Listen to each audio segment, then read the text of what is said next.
हमारी आज की कहानी शुरू होती है एक लड़के से जिसका नाम मैक्स है। मैक्स अचानक होश में आता है और देखता है कि वह जख्मी हालत में एक अजीब सी सुनसान द्वीप पर पड़ा हुआ है। उसे बस इतना याद है कि वह अपने दोस्तों के साथ एक बड़ी सी जहाज पर सफर कर रहा था और सब लोग मिलकर एक ट्रिप पर जा रहे थे। लेकिन उसके बाद क्या हुआ उसे कुछ भी याद नहीं रहता। उसकी याददाश्त पूरी तरह से मिट चुकी होती है। थोड़ी देर बाद वह उस द्वीप पर इधर उधर घूमना शुरू करता है और उसे हर तरफ जहाज का मलबा फैला हुआ दिखाई देता है। जमीन पर उसके जहाज के क्रू मेंबर्स की लाशें पड़ी होती हैं। तब उसे समझ आता है कि उनका जहाज किसी चट्टान से टकरा गया था और उसी वजह से इतना बड़ा हादसा हुआ। यह देखकर वह बुरी तरह डर जाता है और उसे समझ ही नहीं आता कि अब क्या करे, खासकर इसलिए क्योंकि यह उसकी जिंदगी में पहली बार है जब वह किसी ऐसे अनजान द्वीप पर आया है। वह लाशों के बीच घूम घूम कर किसी जिंदा इंसान को ढूंढने की कोशिश करता है, शायद कोई उसकी मदद कर सके। लेकिन उसे बहुत बड़ा झटका लगता है जब उसे एहसास होता है कि वह पूरी तरह अकेला है। वहाँ कोई भी जिंदा नहीं बचा। थोड़ी देर आराम करने के बाद वह लाशों को एक जगह इकट्ठा करता है और उन्हें दफनाने की कोशिश करता है। उसे महसूस होता है कि इन लोगों को मरे हुए कई दिन हो चुके हैं और इसका मतलब यह है कि वह भी काफी समय से इस द्वीप पर फंसा हुआ है। लेकिन सबसे बड़ी मुसीबत ये होती है कि उसे अभी यह नहीं पता कि जंगल के बीचों बीच एक और बड़ा खतरा उसका इंतजार कर रहा है। जैसे ही रात होती है वह समुद्र के किनारे सोने का फैसला करता है क्योंकि उसे अकेले जंगल में जाने से डर लगता है। उसे लगता है कि वहाँ कोई भी जंगली जानवर अचानक सामने आ सकता है और कुछ ही सेकंड में उसकी जान ले सकता है। सुबह होते ही वह फिर से थोड़ा घूमने निकलता है, इस उम्मीद में कि शायद उसे कुछ खाने को मिल जाए। किस्मत से उसे जहाज का एक हिस्सा दिखाई देता है जो अब भी पानी में मौजूद होता है। जैसे ही वह उस हिस्से के अंदर जाता है उसे पता चलता है कि वह हिस्सा भी अब धीरे धीरे डूब रहा है और तेजी से पानी से भर रहा है। उसे जल्दी से जल्दी वहाँ से निकलना जरूरी होता है। कुछ ही मिनटों बाद उसे एक कुत्ते के जोर जोर से भौंकने की आवाज सुनाई देती है जो जहाज के एक कमरे में बंद होता है। मैक्स उस कुत्ते की मदद करने का फैसला करता है क्योंकि उसे उस पर बहुत दया आती है। वह बड़ी मुश्किल से दरवाजा तोड़ता है और कुत्ते को बाहर निकाल लेता है। इसके बाद वह उन चीजों को ढूंढने लगता है जिनके लिए वह वहाँ आया था। उसकी अच्छी किस्मत होती है कि उसे सच में थोड़ा खाना और कुछ हथियार मिल जाते हैं। वह सारी ऐसी चीजें इकट्ठा कर लेता है जिनसे उसे फायदा हो सकता है और सोचने लगता है कि इन्हें बिना खराब किए किनारे तक कैसे ले जाए। आखिरकार वह सारा सामान एक लकड़ी के संदूक में रखकर बंद कर देता है और उसे पानी में फेंक देता है। हथियारों को वह अपने शरीर से बांध लेता है क्योंकि उसके पास और कोई रास्ता नहीं होता। वह कुत्ते को भी रस्सी से बांधता है ताकि उसे धीरे धीरे नीचे उतार सके और उसे कोई चोट न लगे। इसके बाद वह सब कुछ लेकर बहुत शांति से पानी में आगे बढ़ता है। किस्मत से लहरें भी किनारे की तरफ जा रही होती हैं जिससे वह बिना ज्यादा मेहनत किए आसानी से किनारे तक पहुंच जाता है। किनारे पहुंचकर वह सारा सामान बाहर निकालता है और खाने को इस तरह से संभाल कर रखने लगता है कि वह ज्यादा से ज्यादा समय तक चल सके, क्योंकि उसे अब भी नहीं पता कि वह इस द्वीप पर कितने दिन रहने वाला है। लेकिन उसे यह देखकर झटका लगता है कि खाने की मात्रा बहुत ही कम होती है और वह सिर्फ कुछ ही दिनों के लिए काफी है। मजबूरी में उसे और उसके कुत्ते को बहुत ही कम खाना पड़ता है सिर्फ जिंदा रहने के लिए। उसे पता होता है कि अगर हालात ऐसे ही रहे तो कुछ समय बाद वह भूख से मर जाएगा। धीरे धीरे दिन और भी मुश्किल होते जाते हैं और असली परेशानियां अब भी सामने आना बाकी होती हैं। लेकिन अब उसके पास हथियार होते हैं, इसलिए उसके दिल में थोड़ी सी हिम्मत आ जाती है। आखिरकार वह बिना ज्यादा डर के जंगल के अंदर जाने का फैसला करता है। वह कई घंटों तक जंगल में घूमता रहता है, हर जगह को ध्यान से देखता है, शायद उसे यहाँ से निकलने का कोई रास्ता मिल जाए। लेकिन उसे चारों तरफ बस बहुत ऊंचे और घने पेड़ ही दिखाई देते हैं। हर तरफ से जंगली जानवरों की आवाजें आती रहती हैं। इन सब के बावजूद वह फिर भी आगे बढ़ने का फैसला करता है। चलते चलते वह द्वीप के दूसरे सिरे तक पहुंच जाता है। वह देखता है कि पूरा द्वीप चारों तरफ से पानी से घिरा हुआ है, यानी उसके निकलने का कोई भी रास्ता नहीं है। ऊपर से द्वीप इतना ज्यादा दूर होता है कि कहीं से भी कोई नाव या जहाज गुजरता हुआ दिखाई नहीं देता। तब उसे यकीन हो जाता है कि वह बहुत बड़ी मुसीबत में फंस चुका है और यहाँ से आसानी से निकल पाना नामुमकिन है। उस पल उसके पास इंतजार करने के अलावा और कोई रास्ता नहीं बचता। आखिरकार वह वापस उसी जगह लौट आता है जहाँ पहले था और जितना हो सके खुद को समझाने की कोशिश करता है। वह यह देखकर तसल्ली करता है कि कुत्ता ठीक है और उसका सामान भी सुरक्षित है। लेकिन जैसे जैसे दिन बीतते हैं उसके पास मौजूद खाना सच में खत्म होने लगता है और वह एक बार फिर उसी परेशानी में फंस जाता है। अब वह सोचता है कि कोई ऐसी तरकीब निकाली जाए जिससे वह इशारा कर सके ताकि अगर कभी कोई जहाज पास से गुजरे तो उसे देख सके। आखिरकार वह कुछ लकड़ियां इकट्ठा करता है और उन्हें आपस में बांध देता है ताकि उनमें आग लगाकर बड़ा सा सिग्नल बनाया जा सके और दूर से ही कोई उसका ठिकाना पहचान ले। कुछ और दिन बीत जाते हैं लेकिन कोई भी नहीं आता। फिर एक दिन जब वह अपने काम में लगा होता है तभी कुत्ता अचानक बहुत जोर जोर से भौंकने लगता है। शुरू में उसे समझ नहीं आता कि कुत्ता ऐसा क्यों कर रहा है, लेकिन थोड़ी देर बाद वह देखता है कि उनके सामने से एक बहुत बड़ी जहाज गुजर रही है। वह तुरंत आग जला देता है और पूरी ताकत से दौड़ने लगता है ताकि जहाज के गायब होने से पहले उसका ध्यान खींच सके। दुर्भाग्य से जहाज इतनी पास नहीं होती कि वहां से उसकी आवाज सुनी जा सके। उसके पास बस यही उम्मीद होती है कि वे आग से उठता हुआ धुआं देख लें, लेकिन अफसोस उसकी सारी उम्मीदें वहीं टूट जाती हैं। जहाज बिना रुके आगे निकल जाती है और उसे देखे बिना ही गायब हो जाती है। वह एक बार फिर उसी हालत में लौट आता है। कई दिन बीत जाते हैं और वह अब भी वहीं फंसा रहता है। हालात इतने खराब हो जाते हैं कि वह पूरी तरह टूट जाता है। कुछ समय बाद एक और जहाज दिखाई देती है। वह फिर वही सब करता है, लेकिन इस बार भी कोई नतीजा नहीं निकलता। हद तो तब हो जाती है जब वह पानी में कूद पड़ता है। वह सारा जोर लगाने के बाद भी वापस उसी जगह पहुंच जाता है और जहाज उसकी आंखों के सामने गायब हो जाती है। इस बार वह बेहद थक चुका होता है और पूरी तरह उम्मीद खो बैठता है। वह उदासी से अपने कुत्ते को देखता रहता है। ऐसा लगता है जैसे कुत्ता भी सब कुछ समझ रहा हो। वह मैक्स को यह एहसास दिला देता है कि अब उसे हकीकत को स्वीकार करना होगा और यह मान लेना होगा कि उसे इसी द्वीप पर जिंदगी गुजारनी है जब तक कि किस्मत उसे यहाँ से निकालने का कोई रास्ता न दिखा दे। अगले ही दिन मैक्स फिर से खुद को संभालता है। वह अपनी ताकत वापस जुटाता है और लंबे समय तक मेहनत करता है। वह तय करता है कि उसे रहने के लिए कोई ऐसी जगह बनानी होगी जहाँ वह सुकून से सो सके। हर दिन वह जंगल में जाता है, रास्ते में मिलने वाली जड़ी बूटियां और चीजें इकट्ठा करता है और धीरे धीरे जंगल को और अच्छे से समझने लगता है। वह बहुत सोच समझकर उस जगह का चुनाव करता है जहाँ वह अपना घर बना सके। कुछ दिन उस घर में रहने के बाद उसे पहली बार जिंदगी में स्थिरता महसूस होती है। वह अपनी जिंदगी से थोड़ा खुश होने लगता है। अब वह यह भी सोचने लगता है कि जंगली जानवरों का शिकार कैसे किया जाए, क्योंकि यही एक रास्ता है जिससे वह आराम से खाना खा सके। हैरानी की बात यह होती है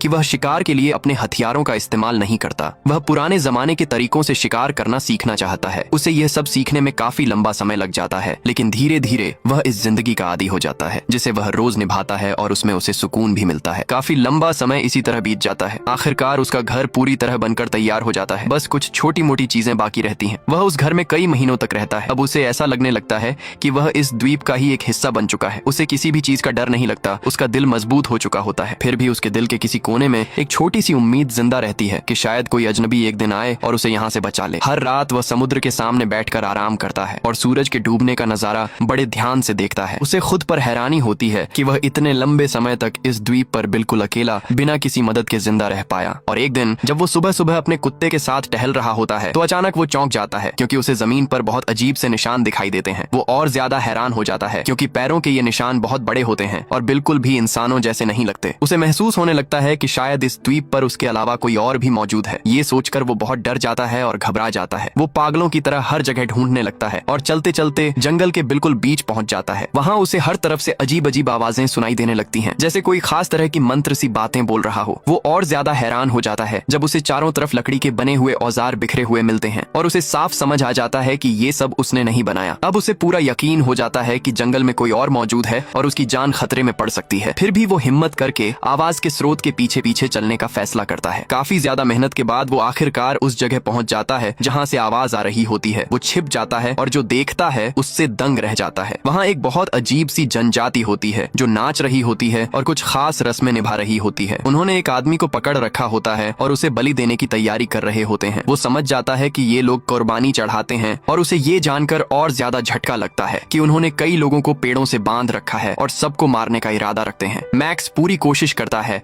कि बिल्कुल शांत रहे, क्योंकि अगर उन्हें पता चल गया कि वो वहाँ है तो बिना सोचे समझे उसे भी मार देंगे। वो देखता रहता है कि कैसे वो लोग पहले आदमी को बहुत बेरहमी से मार देते हैं। मैक्स दिल का अच्छा इंसान होता है, उससे ये सब देखा नहीं जाता। वो फैसला करता है कि चाहे कुछ भी हो वो इन लोगों की मदद करेगा। उसे अपना हथियार याद आता है। वो जल्दी से उसे तैयार करता है और अगले शिकार की तरफ बढ़ता है। मैक्स सही मौके का इंतजार करता है और जैसे ही वो देखता है कि जनजाति के लोग थोड़ा दूर हैं, वो हवा में गोली चला देता है। सब लोग घबरा जाते हैं, डर जाते हैं और अलग अलग दिशाओं में भागने लगते हैं। उसी समय जिस आदमी को बलि दी जा रही थी वो भागने में कामयाब हो जाता है। अब मैक्स बहुत घबरा जाता है क्योंकि लोगों की संख्या बहुत ज्यादा होती है और वो अकेला उन सब का सामना नहीं कर सकता। वो सोच ही रहा होता है कि अब क्या करे, तभी वही आदमी सामने आ जाता है जिसकी जान उसने बचाई थी। मैक्स उसे देखकर डर जाता है और उसे सावधान करने की कोशिश करता है, लेकिन वो हैरान रह जाता है जब वो आदमी उसके सामने घुटनों पर बैठ जाता है और अपने तरीके से उसका शुक्रिया अदा करता है। वो बताता है कि वो उसकी जान बचाने के बदले उसकी हर तरह से मदद करेगा, लेकिन अचानक वही आदमी उसका हथियार छीन लेता है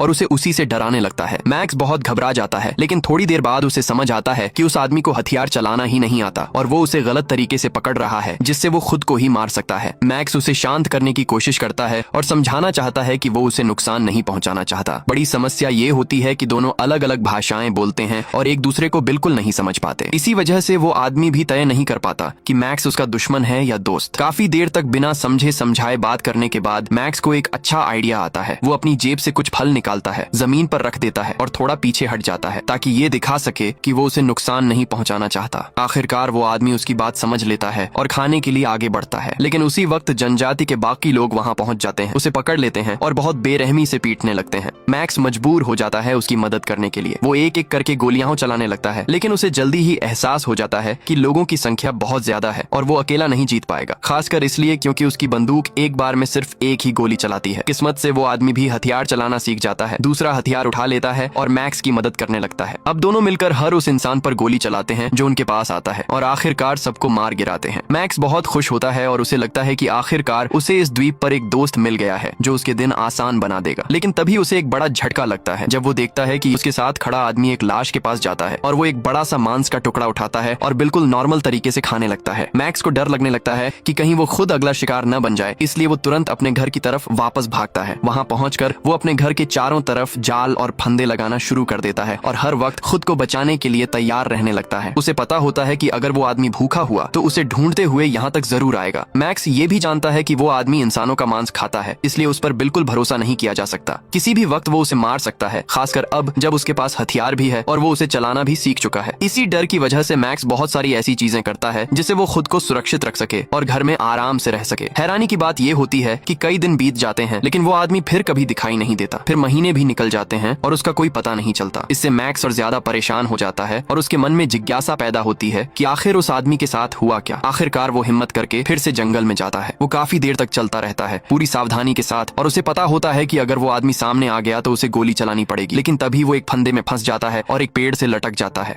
उसी वक्त वो हैरान रह जाता है जब उसे उसी जनजाति का एक आदमी दिखाई देता है जिनसे उसने पहले लड़ाई की थी। वो आदमी मैक्स को मारने ही वाला होता है, लेकिन जैसे ही उसकी नजर मैक्स के हथियार पर पड़ती है उसका ध्यान भटक जाता है। उसे हथियार बहुत आकर्षित करता है। वो जानना चाहता है कि ये क्या चीज है और कैसे काम करती है, क्योंकि वो लोग बिल्कुल आदिम जिंदगी जीते हैं और हथियारों के बारे में कुछ नहीं जानते। वो आदमी बंदूक उठा लेता है और उसे देखने परखने लगता है। इसी दौरान कुत्ता सब कुछ देखकर डर जाता है और भाग जाता है। मैक्स इस मौके का फायदा उठाने की कोशिश करता है और किसी तरह खुद को छुड़ाने लगता है। सही समय देखकर वो अपनी जेब से चाकू निकालता है, रस्सी काटता है और आजाद हो जाता है। किस्मत से उसके पास एक छोटा सा पिस्टल भी होता है जिससे वो उस आदमी को धमकाता है। हैरानी की बात ये होती है कि वो आदमी अपनी जगह से हिलता भी नहीं, क्योंकि उसे पता ही नहीं होता कि ये हथियार उसे मार सकता है। मैक्स बहुत घबरा जाता है, लेकिन वो उस आदमी को मारना नहीं चाहता, इसलिए वो फैसला करता है कि पहले उसे समझाए कि ये हथियार कितना खतरनाक है। वो हवा में गोली चलाकर कुछ पक्षियों को निशाना बनाता है और एक पक्षी गिरकर मर जाता है। वो आदमी भी वैसा ही करता है और एक ही तीर से एक पक्षी को मार देता है। फिर वो दोनों पक्षियों को उठाकर तुलना करता है और मैक्स को दिखाता है कि वो भी शिकार में माहिर है। धीरे धीरे दोनों एक दूसरे के साथ थोड़ा घुलने मिलने लगते हैं। मैक्स उसे साथ बैठकर खाने का ऑफर देता है और पहली बार वो आदमी पका हुआ खाना खाता है। वो इससे बहुत खुश होता है और मैक्स को ज्यादा पसंद करने लगता है। लेकिन दूसरी तरफ मैक्स अब भी उससे डरता रहता है और उस पर पूरी तरह भरोसा नहीं कर पाता। रात होने पर वो उसे अपने घर ले आता है, लेकिन एहतियात के तौर पर उसे बांध देता है ताकि वो चैन से सो सके। हैरानी की बात ये होती है कि वो आदमी बिल्कुल शांत रहता है और बिना कुछ बोले उसे देखता रहता है। लेकिन जैसे ही सुबह होती है वो खुद को आजाद कर लेता है और सीधे मैक्स की तरफ चलने लगता है। शोर सुनकर मैक्स जाग जाता है और डर के मारे उस पर हथियार तान देता है, ये सोचकर कि वो उसे मारने आया है। लेकिन बाद में उसे पता चलता है कि वो आदमी सिर्फ फल लेने आया था, क्योंकि उसे भूख लगी थी। मैक्स को खुद पर बहुत गुस्सा आता है। वो फैसला करता है कि अब वो उस पर भरोसा करेगा। वो उसके पैरों की जंजीरें खोल देता है और उससे दोस्ती कर लेता है। इसके बाद मैक्स उसे बहुत सी ऐसी चीजें सिखाने लगता है जिनके बारे में उसे कुछ भी नहीं पता होता। यहाँ तक कि वो उसे इंग्लिश भी सिखाने की कोशिश करता है ताकि वो एक दूसरे से ठीक से बात कर सकें। धीरे धीरे दोनों और करीब आ जाते हैं। मैक्स उसका नाम फाल रखता है। शुरू में उसे बोलने में बहुत दिक्कत होती है क्योंकि उसकी भाषा और बोलने का तरीका अजीब होता है, लेकिन वक्त के साथ वो बेहतर होने लगता है। कई महीने गुजर जाते हैं और दोनों बहुत अच्छे दोस्त बन जाते हैं। मैक्स को यकीन हो जाता है कि फाल एक अच्छा, मजबूत और मेहनती इंसान है। वो बिना बोले हर वक्त मैक्स की मदद करता रहता है और उससे नई नई चीजें सीखने की कोशिश करता है। दोनों मिलकर घर को और बेहतर बनाते हैं, रोज साथ में शिकार पर जाते हैं, घर के आसपास सुरक्षा करते हैं और एक शांत, सुकून भरी जिंदगी जीने लगते हैं। और कुछ समय बाद फाल इंग्लिश बोलना भी शुरू कर देता है और ये सब इसलिए होता है क्योंकि वो बहुत समझदार इंसान है, जल्दी सीख जाता है और अब मैक्स से ठीक से बात कर पाता है। वो उसकी हर बात समझने लगता है। फिर दोनों आपस में बहुत बातें करने लगते हैं जिससे उनकी दोस्ती और भी मजबूत हो जाती है। वो अपना टाइम भी ज्यादा एंजॉय करने लगते हैं। मैक्स बहुत खुश होता है कि इस सुनसान जगह पर अब उसके साथ कोई है, वरना वो अकेलेपन से कब का पागल हो गया होता। वो उसे अपनी पूरी कहानी बताता है कि यहाँ तक कैसे पहुंचा, शुरुआत में कितना अकेला था, कैसे उसने बहुत मेहनत की सिर्फ जिंदा रहने के लिए। वो उसे बताता है कि वो कितना खुश है कि उसकी उस उससे मुलाकात हुई और अब वो दोनों साथ हैं। फिर दोनों अपनी जिंदगी उसी तरह जीने लगते हैं, रोज वही रूटीन, शिकार करना, घर सुधारना और धीरे धीरे इसी लाइफ को एंजॉय करने लगते हैं। मैक्स अपनी पुरानी जिंदगी को लगभग भूल ही जाता है। एक दिन मैक्स बाइबल निकालता है और पढ़ना शुरू करता है। पाल को कुछ समझ नहीं आता कि ये क्या है। मैक्स उसे सब कुछ डिटेल में समझाता है, बताता है कि एक भगवान होता है जिसने ये किताब इंसानों को सही रास्ता दिखाने के लिए भेजी है ताकि लोग अच्छाई की तरफ जाएं और बुराई से दूर रहें। इसके बाद फाल अपने भगवान के बारे में बताता है। वो कहता है कि उसकी कबीले वाले कुदरत के भगवान को मानते हैं जिसने पेड़ पौधे बनाए, सब कुछ पैदा किया और उन्हें सब कुछ देता है। आखिर में मैक्स उसे किताब खुद पढ़ने के लिए देता है ताकि वो भगवान को और अच्छे से समझ सके और जान सके कि सिर्फ एक ही भगवान है। थोड़ी देर बाद इस बात पर दोनों के बीच बड़ी बहस हो जाती है। पहली बार दोनों आपस में लड़ पड़ते हैं। हर कोई अपनी बात सही साबित करने की कोशिश करता है। बात बहुत बढ़ जाती है और मैक्स गुस्से में किताब उसके हाथ से छीन लेता है। वो उसे जंगली इंसान कह देता है, बोलता है कि उसे धर्म के बारे में कुछ नहीं पता। ये सब सुनकर फाल बहुत दुखी हो जाता है। इसके बाद दोनों कई दिनों तक आपस में बात नहीं करते। हर कोई दूसरे से दूरी बना लेता है। मिलते भी हैं तो नजरअंदाज कर देते हैं। कुछ दिनों बाद मैक्स को बहुत अकेलापन महसूस होता है। उसे अपनी गलती का एहसास होता है। वो पछताता है और फाल को ढूंढने निकल जाता है। जब उसे मिल जाता है तो उससे माफी मांगता है और वादा करता है कि आगे ऐसा कभी नहीं करेगा। फाल भी जल्दी माफ कर देता है क्योंकि वो भी उसके साथ रहना चाहता है। फिर सब कुछ पहले जैसा हो जाता है। दोनों रोज वही रूटीन फॉलो करते हैं, यहाँ तक कि नए नए गेम्स भी बना लेते हैं और काम के अलावा भी टाइम एंजॉय करने लगते हैं। एक दिन फाल उसे बताता है कि उसने अपनी कबीले के नियम तोड़े हैं, इसलिए अब लोग उसे ढूंढ रहे हैं और किसी भी तरह उसे मारना चाहते हैं। वो कहते हैं कि एक दिन वो जरूर यहाँ तक पहुंच जाएंगे। इसका मतलब उनकी दोनों की जान खतरे में है। इसके बाद दोनों मिलकर प्लान बनाते हैं कि खुद को कैसे सुरक्षित रखें। सही मौके का इंतजार करते हैं और फिर उसी जगह जाते हैं। वहाँ विस्फोटक लगाते हैं और जब कबीला इकट्ठा होता है तो बम फोड़ देते हैं। तेज आवाज होती है और दुर्भाग्य से कुत्ता इसे खेल समझकर वहाँ चला जाता है। मैक्स उसे रोकने की कोशिश करता है लेकिन वो बच नहीं पाता और वहीं मर जाता है। मैक्स बहुत दुखी हो जाता है क्योंकि वही पहला साथी था जो शुरू से उसके साथ था। वो उससे बहुत जुड़ चुका था। दुख के मारे दोनों घर लौट आते हैं। फाल हर वक्त डरा रहता है क्योंकि उसे पता है कि लोग उसे छोड़ेंगे नहीं। उसे किसी भी तरह इस द्वीप से भागना होगा। मैक्स भागने का प्लान बनाता है और कहता है कि वो इंग्लैंड की तरफ जा सकते हैं, लेकिन फाल उसे बताता है कि वो पहले भी कई बार भागने की कोशिश कर चुके हैं और हर बार ब्रिटिश आर्मी ने उन पर हमला किया। वो बताते हैं कि सैनिक उन्हें जानवरों की तरह मारते हैं। ये सुनकर मैक्स हैरान रह जाता है क्योंकि वो खुद ब्रिटिश आर्मी में काम कर चुका था और उसने कभी ऐसा नहीं किया था। इस बात पर फाल को मैक्स से डर लगने लगता है। उसे शक होने लगता है कि शायद मैक्स भी उन्हें मारने के लिए यहाँ आया है और इसी बात पर दोनों के बीच फिर से बड़ी लड़ाई हो जाती है और वो मैक्स को अपने बचाव का कोई मौका तक नहीं देता। गुस्से में उसे वहीं छोड़कर चला जाता है। काफी देर सोचने के बाद मैक्स को लगता है कि अब कोई फायदा नहीं है तो वो अकेले ही इस द्वीप से भागने का फैसला करता है। वो बहुत थक जाता है और पूरी ताकत लगाकर एक नाव बनाने लगता है। उसे पता होता है कि उसे मदद की जरूरत है, लेकिन फिर भी वो फील से बात नहीं कर पाता। उसे अकेले ही काम करना पड़ता है और वो कोई भी समय बर्बाद नहीं करना चाहता क्योंकि मौसम बदलने लगता है और सर्दी आने वाली होती है। उस वक्त हालात उसके लिए बहुत मुश्किल हो सकते हैं। वो बारिश में भी लगातार काम करता रहता है और किसी भी चीज को उसे रोकने नहीं देता। आखिर में उसे पता चलता है कि फील खुद आकर उससे सुलह करना चाहता है और इस बार माफी भी मांगता है। उसे समझ आ जाता है कि गलती उसी की थी। वो मैक्स से कहता है कि उसे माफ कर दे और फिर से उस पर भरोसा करे। वो उसे एक चेन गिफ्ट में देता है और कहता है कि ये उसने खास उसके लिए बनाई है। आखिरकार दोनों एक दूसरे की मदद करते हैं और मिलकर नाव बनाते हैं, लेकिन परेशानी ये होती है कि बहुत तेज बारिश हो रही होती है